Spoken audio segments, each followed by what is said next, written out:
Please subscribe and press the bell icon to never miss another video. Very good morning friends. Once again welcome to you all to Panacea English classes for academic and competitive English. दोस्तों मैं विपिन कुमार गुप्ता एक बार फिर से आपके सामने हाजिर हूँ English के लिए एक नए ट्रिक्स और रूल लेकर के। दोस्तों हमारे पिछले वीडियोज में आपने देखा कि हम लोगों ने प्रीपोजिशन के बेसिक्स को पढ़ा, प्रीपोजिशन क्या होता है, कैसे उसको यूज करके हैं, कौन कौन से प्रीपोजिशन होते हैं और उनको यूजेज में डिफरेंस क्या होते हैं, ये चीज़ें हम लोगों ने पढ़ा।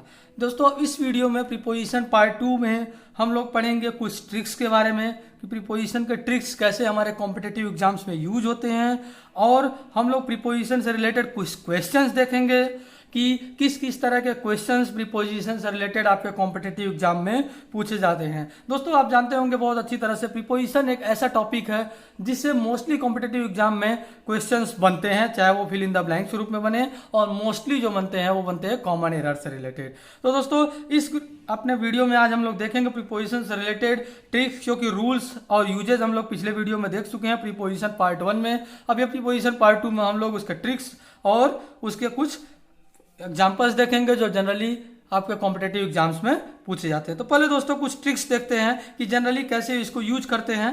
ठीक है, तो प्रीपोजिशन के में आज सबसे पहला ट्रिक जो देखते हैं, जो वर्ड होता है ऑर्डर। ऑर्डर के बाद दोस्तों कोई भी प्रीपोजिशन का यूज नहीं करते हैं, किसी भी प्रीपोजिशन का यूज नहीं होता है। ऑर्डर के बाद कोई भी प्रीपोजिशन हमें नहीं यूज करना है। जैसे I ordered A cup of T. अब ये आपको दोस्तों आपको जो एग्जाम में क्वेश्चन देगा, आपको कॉमन एरर बना करके, स्पॉटिंग एरर बना करके यो दे देगा I ordered for a cup of T. यहाँ पर फॉर लगा देगा दोस्तों, लेकिन आपको पता होना चाहिए यहाँ पर कि ऑर्डर के बाद कोई भी preposition, for, of, in, nothing, कोई भी प्रीपोजिशन ऑर्डर के बाद हमें नहीं लगाना है। सिंपल सा सेंटेंस होगा he ordered a cup of T. दूसरा जो ट्रिक है दोस्तों, yesterday, today, tomorrow, a day after tomorrow, the day before yesterday, ये इन सारे वर्ड के बाद कोई भी प्रीपोजिशन नहीं लगता है। ओके दोस्तों, yesterday, today, tomorrow, a day after tomorrow, इन सब के इन सब के पहले कोई भी प्रीपोजिशन का यूज नहीं करना, चाहे वो यस्टरडे, जैसे ऑन यस्टरडे नहीं होगा, of yesterday, in yesterday, nothing, कुछ भी नहीं होगा। इन सब वर्ड्स के साथ हम कोई भी प्रीपोजिशन का यूज नहीं करते हैं। ठीक है दोस्तों, अब हमारे आते हैं नेक्स्ट ट्रिक पर, एग्री। दोस्तों एग्री वर्ड आपने सुना होगा। एग्री के साथ प्रीपोजिशन अक्सर हम कंफ्यूज रहते हैं कॉम्पिटिटिव एग्जाम में कि विथ का यूज करना है या टू का यूज करना है। यहाँ दोस्तों हम देखेंगे कि वास्तव में एग्री का यूज कैसे करते हैं। एग्री का यूज जो दोस्तों होता है वो विथ भी होता है और टू भी होता है। कैसे करते हैं? एग्री जब विथ का यूज करते हैं दोस्तों किसी पर्सन के साथ करते हैं, जैसे I agree with you, I agree with you. अगर कोई पर्सन है दोस्तों तो विथ का यूज करना है, और प्रपोजल अगर कोई हो तो उसके साथ हमें टू का यूज करना है। जैसे I agree to your proposal, I agree to your proposal. ठीक है दोस्तों, तो एग्री अगर किसी पर्सन के लिए यूज होता है तो एग्री विथ, और किसी प्रपोजल के लिए है तो एग्री टू का यूज करते हैं। ठीक है दोस्तों, next trick is angry. Angry के लिए भी दोस्तों दो अलग अलग सेंस में प्रीपोजिशन विथ और एट का यूज होता है। जैसे एंग्री अगर किसी पर्सन के लिए हो तो विथ लगाते हैं, जैसे आई एंग्री विथ यू। ओके दोस्तों, एंग्री के अगर पर्सन के सेंस में हो तो किसी पर्सन से गुस्सा हो, एंग्री हो तो विथ का यूज करते हैं, और किसी थिंग या नॉन लिविंग थिंग किसी पे गुस्सा हो हम लोग तो एट का यूज करते हैं, जैसे I am angry at your behaviour. ठीक है दोस्तों, तो यहाँ पर अगर पर्सन से होगा तो I am angry with you, और अगर एंग्री किसी थिंग या नॉन लिविंग थिंग से हो तो हम लोग यूज करते हैं I am angry at your behaviour. ठीक है दोस्तों, तो वैसे दोस्तों बहुत सारे वर्ड ऐसे होते हैं जिनके पहले फिक्स प्रीपोजिशन लगता है, और दोस्तों ऐसे भी बहुत सारे वर्ड होते हैं जिनके बाद कोई प्रीपोजिशन नहीं लगता है। जैसे एंटर, ENTER, जैसे रीच। ठीक है दोस्तों, ऐसे बहुत सारे वर्ड की लिस्ट है जिसके बाद कोई प्रीपोजिशन नहीं लगता है, और ऐसे भी बहुत सारे वर्ड है जिनके बाद एक फिक्स प्रीपोजिशन लगता ही है, उसके अलावा कोई प्रीपोजिशन नहीं लगता है दोस्तों। तो ऐसे कुछ प्रीपोजिशन को हम लोग आगे और पढ़ेंगे ट्रिक्स के रूप में कि कैसे उन पार्टिकुलर फिक्स प्रीपोजिशन के बाद वो फिक्स प्रीपोजिशन उस वर्ड के बाद लगाते हैं। तो दोस्तों उन लिस्ट को हम लोग देखेंगे, लेकिन उससे पहले हम लोग कुछ एग्जाम्पल्स क्वेश्चंस देखते हैं जो आपके कॉम्पिटेटिव एग्जाम में कई बार पूछ चुका है और आगे भी कुछ एग्जाम से पूछ सकता है, और कुछ ऐसे प्रीपोजिशन जो बहुत ज़्यादा इंपॉर्टेंट होते हैं और बार बार आपके कॉम्पिटेटिव एग्जाम्स में ऐसे क्वेश्चन रिपीट करते हैं दोस्तों। तो सबसे पहले हम दोस्तों कॉमन एरर से रिलेटेड क्वेश्चंस देखते हैं। हम लोग कॉमन एरर से रिलेटेड कैसे आपके कॉम्पिटेटिव एग्जाम में प्रीपोजिशन से रिलेटेड क्वेश्चंस पूछता है और कैसे आपको ये करना होता है।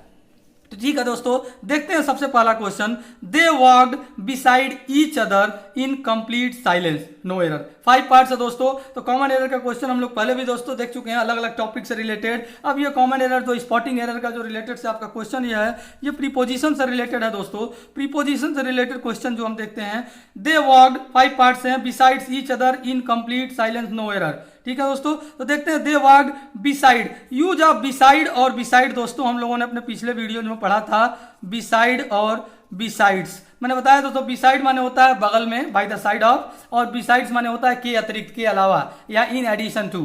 तो दोस्तों हम देख रहे हैं दे वॉक्ड, वे चल रहे हैं, चले या टहले, बिसाइड ईच अदर। तो दोस्तों यहाँ पर बिसाइड्स ये गलत है, आपका यहाँ ये होना चाहिए बिसाइड, क्योंकि जब हम लोग दोस्तों टहलेंगे या चलेंगे तो जाहिर सी बात है अगल बगल 2 लोग चलेंगे कंप्लीट साइलेंस में, तो यहाँ पर क्या होगा, बिसाइड्स गलत होगा दोस्तों, और यहाँ क्या होगा, बिसाइड। तो ऐसे दोस्तों कॉमन एरर के क्वेश्चंस पूछते हैं आपके कॉम्पिटेटिव एग्जाम में। ये क्वेश्चन भी कॉम्पिटेटिव एग्जाम में आपके पहले पूछ चुका है। तो इस तरह से क्वेश्चन देखिए दोस्तों, बिसाइड और बिसाइड्स का यूज। बिसाइड माने बिल्कुल बगल में, बाय द साइड, और बिसाइड्स माने होता है के अतिरिक्त, के अलावा या in addition to.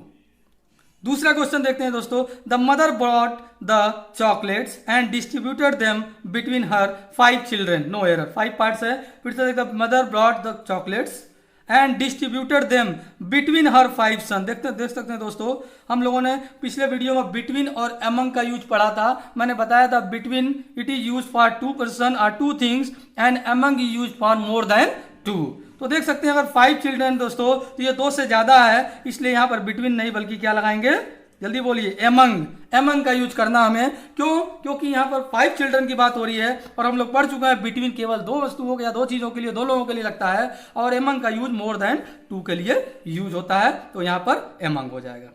Next question is none could dare to encroach on his rights, no error. Third question देखते हैं दोस्तों। None could dare to encroach. Encroach माने देखते हैं दोस्तों ये क्या वर्ड है। एनक्रोच में होता है without permission to take, enter, or to enter somewhere, बिना किसी परमिशन के किसी के इलीगली किसी के एंटर करना या उसके अधिकार में प्रवेश करना। तो none could dare to encroach on his rights. दोस्तों एनक्रोच ऑन, ये देखो ऑन यहाँ पर गलत होगा, यहाँ पर हमें यूज करना है अपॉन का। दोस्तों हम लोग पिछले वीडियो में इसका भी यूज पढ़ा था, use of on and upon. अगर आप दोस्तों मेरे फर्स्ट वीडियो को नहीं देखे हैं तो उसे जरूर देखेंगे। ये सारे टॉपिक्स हम लोग पिछले वीडियो में डिस्कस कर चुके हैं कि ऑन और अपॉन का यूज। ऑन और अपॉन का यूज मैंने बताया दोस्तों, ऑन जो होता है वो कांस्टेंट पोजीशन के लिए, और अपॉन जो होता है वो मूविंग पोजीशन के लिए करते हैं। उसमें एक मूवमेंट होता है, एक मोशन होता है। तो encroach that is a motion, that is a movement, that's why encroach के बाद हमें अपॉन का यूज करना है। Next is a woman who always connives on the faults of her children in their worst enemy, no error। 5 parts again, ठीक है दोस्तों। a woman who always connives, connives माने क्या होता है दोस्तों, पहले ये देखते हैं। connives मीन्स होता है ऐसा एक गलत पक्ष लेना, किसी का पर्टिकुलर गलत पक्ष लेना, जानते हुए भी गलत है फिर भी उसका पक्ष लेना, उसका फेवर करना, दैट इज कनाइव्स। और कनाइव्स के बाद दोस्तों हमें हमेशा एट का यूज करना होता है, यहाँ गलत है, ये देखिए ऐट का यूज। दोस्तों ये भी देखिए एक ट्रिक है कि कनाइव्स के बाद हमेशा ऐट का यूज करना होता है। दोस्तों इस वीडियो के इस एग्जांपल के बाद ही मैं आपको एक पूरा चार्ट शो करूंगा जिसमें आप देखेंगे कि हर पर्टिकुलर वर्ड के बाद कौन सा पर्टिकुलर फिक्स प्रीपोजिशन लगता है। वो ट्रिक दोस्तों आपके इस टॉपिक को पूरी तरह से क्लियर करने में बहुत ही ज्यादा हेल्प करेगा, क्योंकि जैसे मैंने बताया कनाइव्स है तो वहां पर ऐट ही लगना है in each and every case. उसी तरह से दोस्तों बहुत सारे वर्ड की लिस्ट आपको मैं वीडियो के इस एग्जांपल के बाद मैं दूंगा आपको, जिसमें आपको पता चलेगा इस पर्टिकुलर वर्ड के बाद फिक्स प्रीपोजिशन है। That is a kind of trick जो आपको क्वेश्चन को सॉल्व करने में बहुत ज्यादा हेल्प करेगा। तो दोस्तों यहाँ कनाइव्स ऑन नहीं होगा, कनाइव्स एट होगा, ये ऑन गलत है। ठीक है दोस्तों, इसी सीक्वेंस में दोस्तों नेक्स्ट क्वेश्चन देखते हैं। नेक्स्ट क्वेश्चन है the top ranking candidates will be appointed in senior jobs in banks, no error. फिर से दोस्तों 5 पार्ट्स इसमें हैं, 5 पार्ट्स में देखते हैं इसमें क्या मिस्टेक है। 5 पार्ट्स को देखते हैं। The top ranking candidates will be appointed in, appointed in दोस्तों यहां पर गलत है, अपॉइंटेड इन यहां पर नहीं होगा बल्कि appointed to senior jobs in banks, no error. दोस्तों कुछ वर्ड्स ऐसे होते हैं जैसे सीनियर, जूनियर, इंफीरियर, ये सब वर्ड होते हैं, उसके लिए भी टू स्पेशली यूज होता है। और सबसे बड़ी बात यहाँ अपॉइंट जो वर्ड यूज है, अपॉइंट के बाद हमें टू का यूज करना होता है। The top ranking candidates will be appointed to senior jobs in banks. ठीक है दोस्तों, तो यहां पर इन नहीं होगा बल्कि टू का यूज करना है। नेक्स्ट क्वेश्चन दोस्तों, after opening the door we entered into the room next to balcony, no error. फिर से देखते हैं दोस्तों, after opening the door we entered into, फिर से दोस्तों एक पार्टिकुलर वर्ड आ गया, जैसे अभी मैंने पिछले वर्ड में बताया अभी कि एंटर के बाद हमें कोई प्रीपोजिशन का यूज नहीं करना होता है। वैसे ही रीच जो वर्ड होता है REACH, रीच माने पहुंचना, इसके बाद भी कोई प्रीपोजिशन का यूज नहीं करते। जैसे मेरा दोस्त इस स्टेशन पर पहुंचा, my friend reached the station, not at the station, not on the station, nothing, कोई प्रीपोजिशन नहीं। वैसे ही दोस्तों एंटर्ड इनटू नहीं होगा, केवल एंटर्ड, यहां पर कोई प्रीपोजिशन नहीं लगता है एंटर के बाद। जैसे मैंने कमरे में प्रवेश किया, I entered the room, I entered into the room या I entered in the room नहीं होगा, वहां पर एंटर के बाद कोई प्रीपोजिशन का यूज नहीं होता। यह भी आपका एक ट्रिक है दोस्तों, ऐसे वर्ड अभी आपको मैं लिस्ट आगे मिलेगा आपको, एंटर के बाद कोई प्रीपोजिशन का यूज नहीं करते हैं। Next is having come to Mumbai, he had found that there was nothing pessimistic in people. Having come to Mumbai, Mumbai आने के बाद he had found that there was nothing pessimistic in people. यहाँ इन दोस्तों गलत है, यहाँ इन people नहीं होगा बल्कि क्या हो जाएगा about people, लोगों के बारे में। nothing is pessimistic, कुछ भी मुझे pessimistic वहां पर उसे नहीं मिला, it is about, यहाँ in wrong होगा और about होगा। Next one and the last one in the same sequence, although the pain was behind his capacity yet he did not complain, no error। फिर से 5 पार्ट्स है दोस्तों। although the pain was behind his capacity, दोस्तों यहां पर behind गलत होगा बल्कि यहां पर क्या होना चाहिए beyond। बियॉन्ड का यूज दोस्तों आप लोगों ने पढ़ा होगा, बियॉन्ड जो एक लिमिट की बात होती है, बियॉन्ड हिज कैपेसिटी मतलब उसकी जो क्षमता से तो परे था, तो उसको पेन जो इतना ज्यादा हो रहा था, that was beyond his capacity yet he did not complain, लेकिन उसने तभी कोई कंप्लेन नहीं किया। तो यहां पर बिहाइंड गलत होगा दोस्तों और यहां पर बियॉन्ड होगा। तो दोस्तों आप लोगों ने देखा इस वीडियो में यहां पर कि कॉमन एरर से रिलेटेड क्वेश्चन प्रीपोजिशन में कैसे पूछता है। देखो दोस्तों हम लोग देख करके क्वेश्चन को घबरा जाते हैं कि अरे इतना बड़ा क्वेश्चन है या हम इसको कैसे करेंगे या अरे इसमें तो कोई समझ में नहीं आ रहा है। दोस्तों देखिए हर जगह इंग्लिश में हर जगह अगर आपके पास ट्रिक है तो आप कॉम्पिटेटिव एग्जाम में बहुत इजीली आप इंग्लिश को बीट कर सकते हैं और बहुत अच्छा स्कोर भी कर सकते हैं। लेकिन आपको छोटे छोटे ट्रिक का याद रखना है। जैसे मैंने बताया एंटर के बाद कोई प्रीपोजिशन नहीं लगता है, अपॉइंट के बाद टू फिक्स हमेशा लगता ही है। तो ऐसे बहुत सारे जो ट्रिक्स हैं वो आप उसको ध्यान दे देंगे तो आपको कुछ भी लर्न करने की जरूरत नहीं है और बहुत आसानी से आप जैसे जैसे एक्सरसाइज आप करते जाएंगे, प्रैक्टिस करते जाएंगे, आपका एक एक टॉपिक क्लियर होता जाएगा। दूसरा जो दोस्तों इसमें काइंड ऑफ प्रकार का क्वेश्चन पूछता है वो होता है फिल इन द ब्लैंक्स का। दोस्तों फिल इन द ब्लैंक्स का, तो इसमें दोस्तों जैसा कि मैंने बताया कि वीडियो के एंड में मैं आपको 2 लिस्ट और चार्ट दूंगा जिसमें उन सारे चार्ट्स में आपको फिक्स वर्ड के बाद कौन सा प्रीपोजिशन लगता है वो भी मिलेगा और उस पर्टिकुलर वर्ड के बाद कोई प्रीपोजिशन अगर नहीं लगता है तो वो भी वर्ड मैं दूंगा। उससे पहले ये एग्जाम्पल्स हम लोग देख लेते हैं, उसके बाद मैं आपको वो चार्ट शो करता हूं। फिर दूसरा क्वेश्चन जो पूछता है दोस्तों आपका कॉम्पिटेटिव एग्जाम में that is fill in the blanks. Fill in the blanks से रिलेटेड ये आपका प्रीपोजिशन के क्वेश्चंस पूछता है। जैसे देखते हैं पहला question, the child has been missing yesterday. अब ऐसे आपके 3 वर्ड दे देगा दोस्तों, सिंस, फ्रॉम और फॉर। तो हम लोग पढ़ चुके हैं दोस्तों the child has been missing, हम लोग सिंस और फॉर का यूज पढ़ चुके हैं पिछले वीडियो में। सिंस जो होता है वो पॉइंट ऑफ टाइम के लिए, फिक्स टाइम के लिए होता है और फॉर जो होता है वो पीरियड ऑफ टाइम के लिए होता है, ड्यूरेशन के लिए होता है। तो यहां पर हम क्या लगा देंगे दोस्तों, सिंस का यूज करेंगे, सिंस यस्टरडे, क्योंकि ये पॉइंट ऑफ टाइम है, फिक्स टाइम है। Next is I received this message. कभी कभी दोस्तों एक ही सेंटेंस में आपको दो ब्लैंक्स दे देता है और उसकी ऑप्शन भी वैसे देते हैं, आपको दोनों ब्लैंक फिलअप करना होता है। ये थोड़ा सा और ज्यादा कॉम्प्लिकेटेड हो जाता है, लेकिन हम ट्रिक को अगर ध्यान रखेंगे तो हमसे कोई मिस्टेक नहीं होगा। जैसे आई रिसीव्ड दिस मैसेज, अब देखिए दोस्तों इन एट इन दोनों में पहले यहां पर हम देखते हैं। अब हम लोग देखिए देखो 7 o'clock टाइम है दोस्तों, तो हमें पता है टाइम अगर है तो वहां पर हमेशा हमें क्या लगाना है, एट का यूज करना है। क्या लगाना है दोस्तों, एट का। अगर टाइम है 7 o'clock 9 o'clock 12 o'clock 12:50 जो भी टाइम दिया हो दोस्तों, टाइम है तो उसके पहले हमें एट का यूज करना है। तो अगर एट का यूज कर दिए दोस्तों, अब ये देखिए क्या है, टाइम है समय, सॉरी ये मॉर्निंग है आपका, तो यहां पर क्या लगाएंगे, इन। तो I received this message eight 7 o'clock in the morning, तो ये आपका एट और इन हो गया। Third one is I saw him felling a big tree. I saw him felling a big tree a hatchet. Hatchet mean दोस्तों कुल्हाड़ी, x कुल्हाड़ी, ठीक है। मैंने उसे देखा कि बड़े पेड़ को गिराते हुए, तो बड़े पेड़ को गिराते हो कैसे, अ हैचेट कुल्हाड़ी से। तो दोस्तों हम लोगों ने पढ़ा था पिछले वीडियो में, विथ का यूज हम लोगों ने पढ़ा था। विथ का यूज हम लोग इंस्ट्रूमेंट के साथ करते हैं। जैसे मैंने उसे छड़ी से पीटा, या मेरा दोस्त छड़ी से पीटा गया, my friend was beaten with a stick. जब भी कोई इंस्ट्रूमेंट हो तो वहां पर हम विथ का यूज करते हैं, विथ अ हैचेट।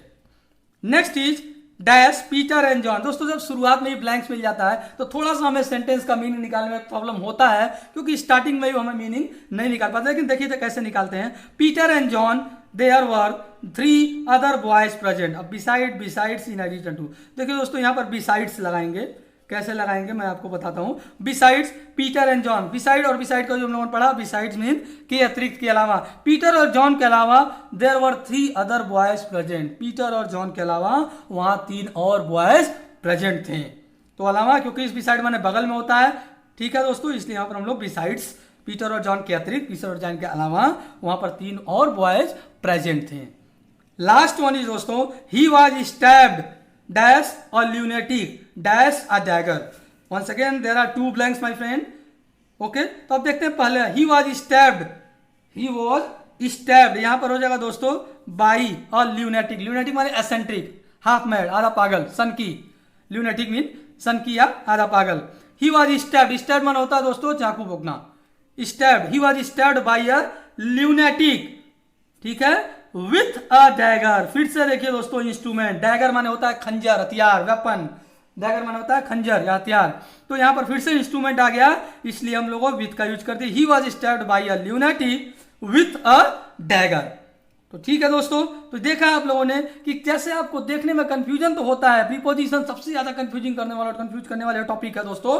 लेकिन अगर आप इस पर ट्रिक्स पे ध्यान देंगे, छोटे छोटे फैक्ट और टॉपिक पे ध्यान देंगे, तो बहुत आसानी से आपको प्रीपोजिशन के क्वेश्चन, चाहे वो स्पॉटिंग एरर का हो, चाहे वो फिल इन द ब्लैंक से पूछे, चाहे वो क्लॉज टेस्ट से पूछेगा, आपको हर तरह के क्वेश्चन प्रीपोजिशन से रिलेटेड कर सकते हैं दोस्तों। तो आशा करता हूं दोस्तों ये सारे ट्रिक्स और जो मैंने डिफरेंट एग्जांपल जो दिए हैं, क्वेश्चन जो दिए हैं, जो पिछले कई बार एग्जाम में पूछा जा चुका है, ये आपके कॉम्पिटेटिव एग्जाम के लिए बहुत ज़्यादा हेल्प करेगा। और दोस्तों इसके बाद वीडियो के एंड में आपको मैं वो दोनों चार्ट को मैंने अटैच कर दिया है, जिसमें आप देख सकेंगे कि पार्टिकुलर वर्ड के बाद फिक्स प्रीपोजिशन कौन कौन से लगते हैं और कौन कौन से वो पार्टिकुलर वर्ड्स होते हैं जिसके बाद कोई प्रीपोजिशन नहीं लगते हैं। दोस्तों ये दोनों चार्ट और ये सारे ट्रिक्स आशा करता हूं आपको बहुत ज्यादा आपके कॉम्पिटेटिव एग्जाम के लिए हेल्प करेंगे। दोस्तों अगर ये वीडियो आपको पसंद आया हो तो लाइक जरूर करिएगा और कमेंट में बताइएगा कि ये वीडियो आपको कैसा लगा। और अगर आप इस चैनल पर नए हैं तो इस चैनल को सब्सक्राइब जरूर करिएगा और बेल आइकन बटन को प्रेस करिएगा, जिससे हमारे सारे वीडियोस आपको मिल सके दोस्तों। ठीक है दोस्तों, तब तक के लिए नेक्स्ट वीडियो में फिर से मिलते हैं। तब तक के लिए दोस्तों गुड बाय, थैंक यू।